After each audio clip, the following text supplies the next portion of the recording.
Hi friends, எல்லோரும் எப்படி இருக்கீங்க? கொஞ்சம் கூட காரமே இல்லாமல் ஆனால் அதே நேரத்தில் ரொம்ப டேஸ்ட்டாக சிக்கன் குழம்பு எப்படி செய்யலான்னு பார்க்கலாம் வாங்க. நான் சொல்கிற மெத்தடில் நீங்களுமே செஞ்சு பாருங்கள், ரொம்ப டேஸ்ட்டாக இருக்கும். சிக்கன் குழம்பு செய்யறதுக்கு நான் இன்றைக்கி 1 கிலோ சிக்கன் எடுத்து நல்லா வாஷ் பண்ணிவிட்டு தனி மிளகாய் தூள், கொஞ்சம் உப்பு, மஞ்சள் தூள் சேர்த்து நல்லா பரட்டி வச்சுருக்கேன். சின்ன வெங்காயம் 50 கிராம் நான் வந்து உரிச்சு வச்சுருக்கேன். இஞ்சி 50 கிராம், பூண்டு 40 கிராம் எடுத்து வச்சுருக்கேன். இஞ்சி பூண்டு பேஸ்ட்டு தனியாகவும் சின்ன வெங்காயம் பேஸ்ட்டு தனியாகவும் நம்ம ரெடி பண்ணிக்கலாம். சிக்கன் குழம்பு தாளிக்கிறதுக்கு பார்த்தீங்கன்னா சோம்பு, பிரியாணி இலை, பட்டை, கிராம்பு, ஸ்டார் அனஸ் 1, ஏலக்காய் 1, ஜாதிபத்திரி ஒரு பிஞ்ச் அளவுக்கு. ஒரு கடாயில் 3 டேபிள் ஸ்பூன் ஆயில் சேர்த்துட்டு எடுத்து வச்சிருக்கிற பட்டை கிராம்பெலாம் உள்ளே சேர்த்துடலாங்க.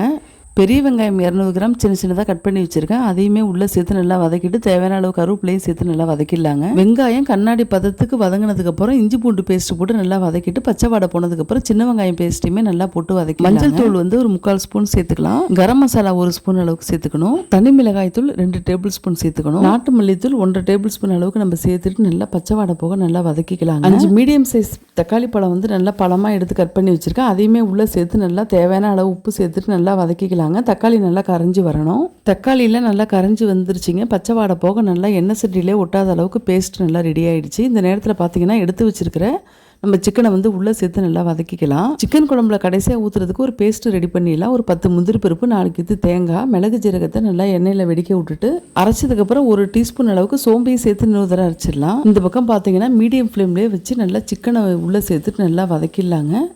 நல்லா பொறுமையாக வதங்கட்டும், மீடியம் ஃப்ளேம்லேயே இருக்கட்டும். அந்த பேஸ்ட்டோட அந்த சிக்கனையும் சேர்த்து நல்லா வதக்கும் போது எல்லாமே ஒன்று சேர்ந்து வரணும். அந்தளவுக்கு நல்லா வதக்கிக்கலாம். நல்லா அந்த மசாலாவிலே வேகட்டும். ஒரு 5 நிமிஷம் அப்படியே மூடி வச்சிடலாங்க. அடுத்து ஓப்பன் பண்ணிவிட்டு நம்ம சிக்கன் குழம்புக்கு தேவையான அளவுக்கு தண்ணியை நம்ம உள்ளே சேர்த்துக்கலாங்க. உப்பு லெவல் செக் பண்ணிக்கோங்க. ஏற்கனவே நான் சிக்கன்லேயும் உப்பு சேர்த்துருக்கேன், மசாலாவிலையும் உப்பு சேர்த்துருக்கேன். அதனால் உப்பு லெவல் செக் பண்ணிவிட்டு தண்ணியை ஊற்றிட்டு நல்லா மூடி போட்டு நல்லா கொதிக்க வச்சுருங்க. சிக்கன் குழம்பு நல்லா கொதித்து வரட்டும். அப்பப்போ ஓப்பன் பண்ணி நல்லா கிளறி விட்டுக்கோங்க. குழம்பு ரெடி ஆகிற வரைக்குமே கொஞ்சம் ஓப்பன் பண்ணி நல்லா கிளறி விட்டுக்கோங்க. அவ்வளோதாங்க, சூப்பரான சிக்கன் குழம்பு ரெடி ஆகிடுச்சிங்க. ரொம்ப டேஸ்ட்டாகவும் ரொம்ப வாசனையாகவும் இருக்குங்க இந்த குழம்பு.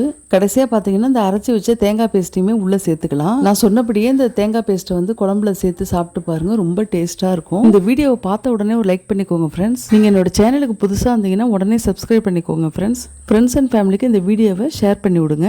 இந்த குழம்பு பார்த்தீங்கன்னா ரைஸுக்கு மட்டும் இல்லைங்க, இட்லி, தோசை, சப்பாத்தி, புரோட்டா எல்லாத்துக்குமே ரொம்ப சூப்பரான சைடிஷுங்க. இதுக்கு நீங்களும் ட்ரை பண்ணி பாருங்கள் ஃப்ரெண்ட்ஸ். என்னோட சேனலுக்கு தொடர்ந்து சப்போர்ட் பண்ணுங்கள். தேங்க்ஸ் ஃபார் வாட்சிங்.